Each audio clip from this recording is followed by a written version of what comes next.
ماں باپ کو لگے گا اگر وہ فوت ہو چکے ہیں. کہ ہمارے ہاں تو قرآن بھی مل جاتے ہیں نا جی، مدرسوں میں چلے جاؤ جی قرآن دے بھائی، لو جی 100 قرآن لے جاؤ، لو جی 50 قرآن لے جاؤ. اتنی حماقت ہے. مولوی صاحب ذرا چھوڑا نو گل دے جی ماں جی واسطے قرآن پڑھا ہونا ہے.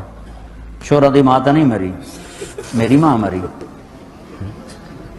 ہمارے ایک رشتہ داروں کے نا وہ تھا ختم، والدہ فوت ہو گئی تھی، تو میں بھی گیا ہوا تھا. تو بچے باہر بیٹھے سگریٹ پی رہے اور مدرسے کے بچے بلائے ہوئے تھے کمرے میں قرآن پڑھنے کے لیے. میں کہا چلو میں بھی، میرے نانکیں چوئی، میں کہا چلو میں بھی تھوڑا قرآن پڑھ لوں. میں جا کے قرآن کھول کے پڑھنا شروع کر دیا. تھوڑی دیر بعد مجھے محسوس ہوا کہ یہ بچے قرآن نہیں پڑھ رہے. میں نے جب دیکھا تو وہ نیچے ایک چھوٹا سا ریڈیو پڑا تھا، اس میں انڈیا پاکستان کا کرکٹ میچ ہو رہا تھا، اس کی کمنٹری چلتی اور وہ سارے وہ سن رہے تھے بیٹھ.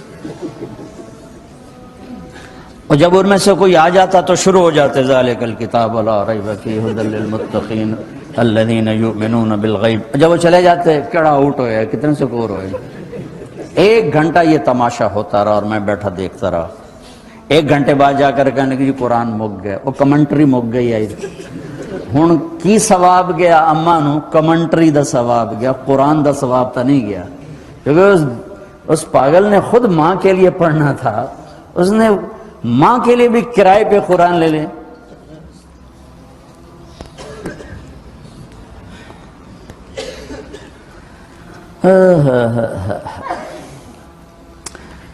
زندہ ہیں دعا لو، مر گئے ہیں ان کے لیے ان کی قبر پہ نہیں جا سکتے ہو. یہاں کی زندگی بہت تیز ہے، کبھی تو جایا کرو، کسی ویکنڈ پہ چلے جایا کرو، کسی اتوار پہ چلے جایا کرو، کسی ہفتے کو چلے جایا کرو، مہینے بعد 2 مہینے بعد، سال میں 1 دفعہ سے.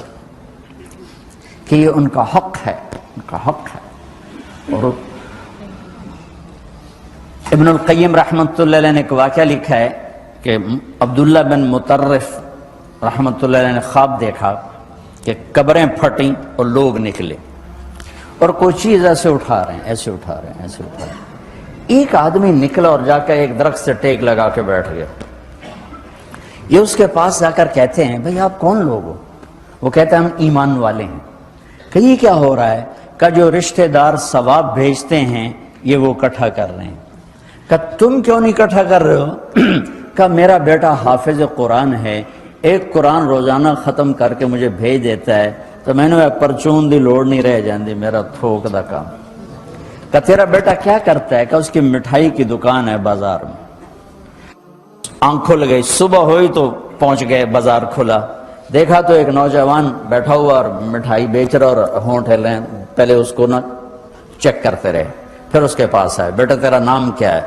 وہی نام تھا جو خواب میں سنا. یہ کیا پڑھ رہے ہو؟ کہ جو قرآن پڑھ رہا ہوں. کتنا پڑھتے ہو؟ 1 ختم روزانہ پڑھتے ہو. کیا کرتے ہو؟ کہ والد کو ایصال ثواب کرتا ہوں. کہ اتنی مشقت کیوں اٹھاتے ہو؟ کہ وہ میرے لیے بہت کچھ چھوڑ گیا، میں چاہتا ہوں میں بھی اس کے لیے کچھ حصہ بنتا رہوں. تو یہ والدین کے حقوق میں سے ہے کہ اگر وہ چلے گئے ہیں ان کے لیے ایصال ثواب کرو. ہمارے نا ایک فیملی تھی، 22 سال سے ان کے گھر میں مجرا بھی ہوتا تھا، جوا بھی ہوتا تھا. تو میں نے سلام دعا بڑھائی اور ایسا ایسا اللہ نے فضل فرمایا، سارے توبہ کر گئے. تو کہنے کہ ہمیں حج پہ لے چلو. میں حج پہ لے گیا، یہ 92 کی بات. تو میں منا میں سویا ہوا تھا، تو میں نے ان کے باپ کو میں نے خواب میں دیکھا کہ میرے بیٹوں کو کہہ دیں کہ تمہاری نیکیاں مجھے پہنچنا شروع ہو. یہ میں نے دیکھا کہ میرے بچوں کو بتا دیں کہ تمہاری نیکی پیدا کیا ہے. یہ کتنا بڑا اہم سوال ہے. کس نے پیدا کیا ہے؟ کیوں آگے؟ کیوں مر جاتے ہیں؟ مر کے کہاں چلے جاتے ہیں؟ بھاگ دوڑ لگی ہوئی ہے کمائیوں کی، کماتے کماتے کماتے کماتے ایک دم سب چھوڑا اور جا کر قبر میں سو گئے. جس سے میتھمیٹک کا قاعدہ ہے کہ بڑے سے بڑے عدد کو 0 سے ضرب دو تو وہ 0 ہو جاتا ہے. 1 ملین انٹو 0 0 اور 1 بلین انٹو 0 0 اور 1 ٹریلین انٹو 0 0. تو بھائیو، جو کچھ آپ بناؤ گے یا میں بناؤں گا، جو کچھ آپ کماؤ گے یا میں کماؤں گا، جب یہ موت سے ضرب کھائے گا تو 0 ہو جائے گا.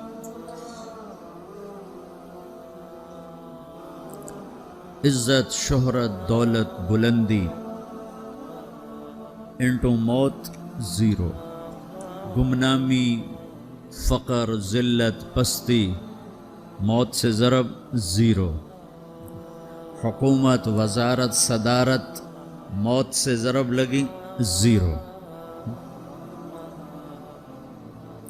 جھونپڑا، بیماری، غربت ضرب موت 0. میں مکہ میں تھا جب ملک فہد مرحوم فوت ہوئے. ملک فہد کی بڑی خدمت ہے مسجد نبوی اور حرم کے لیے. تو عصر کے بعد جنازہ تھا غائبانہ، تو وہاں اعلان ہوتا ہے الصلاۃ علی المیت. جب وہ جنازہ ہوتا ہے تو کہتے ہیں بھائی میت کی نماز کے لیے سب تیار ہو جاؤ. تو میرے ذہن میں تھا کہ آج ان کا بادشاہ مرا ہے، اس کو کیا کہیں گے.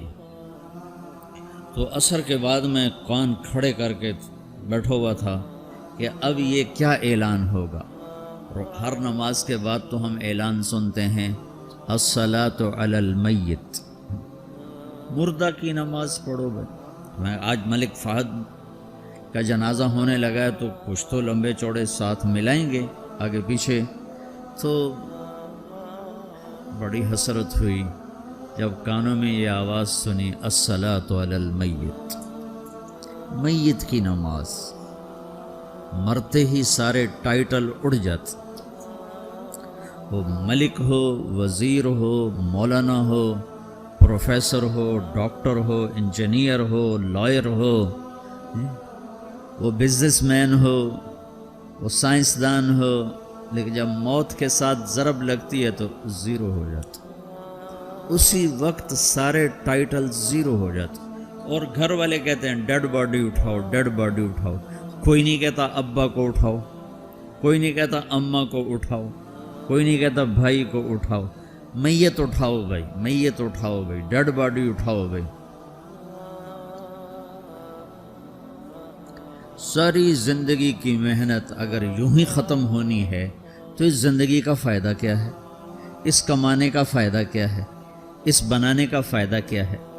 بنا بنا تھک گئے، کما کما تھک گئے، اور پھر مر کے جا کے اتنی سی جگہ میں جا کے سو گئے. اتنا بڑا گھر بنایا اور آخر میں جا کے اتنی سی جگہ میں جا کے سو گئے. مٹی کی چادر اوڑھی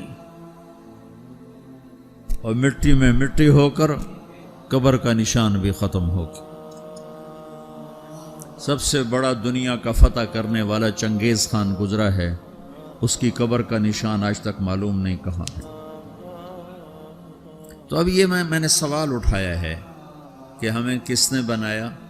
حجاج بن یوسف کو عمر بن عبدالعزیز نے دیکھا جہنم میں آنتیں پھٹی ہوئی ہیں، پیٹ پھٹا ہوا، آنتیں نکلی ہوئی ہیں، اور ایسے گدھے کی طرح چکر کاٹ رہا ہے. تو پوچھا کیا حال ہے؟ کہا بس ایمان کی آس پہ پڑا ہوں کہ کبھی تو اللہ جنت میں ڈال دے گا.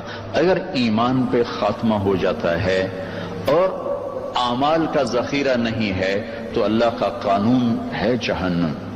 جہنم مردہ جو بتائے نا خواب میں وہ صحیح ہوتا. میرا ایک فرسٹ کزن، جیسے ذمہ داروں کے بچے ہوتے ہیں، ساری زندگی غفلت میں گزار دی، جوانی میں مر گیا.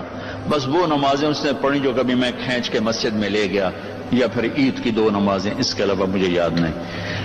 تو میں نے خواب میں دیکھا، میں نے کہا کیا حال ہے؟ تو اس نے کہا آگ کے تندور میں ہوں، آگ کے تندور میں ہوں. اب میرا تو خون، میرا تو چاچے کا تائے کا بیٹا، مجھے تو آگ لگ گئی. میں اس کے لیے پڑھنا شروع کیا، پھر حج کا انتظام کیا. تو حج کے بعد جب واپس آیا تو پھر مجھے نہیں خواب آیا، ایک اور ساتھی کو خواب آیا کہ طارق میاں سے کہو تمہارا تحفہ مجھے مل گیا. وہ جو میں نے حج کروایا اس کی طرف سے. تو اللہ تعالیٰ کا فضل ہے کہ اس نے یہ بھی رکھا اس امت کے لیے کہ مرنے والوں کے لیے ایصال ثواب کرتے رہو تو ان کی بخشش کے سامان بن جاتے ہیں.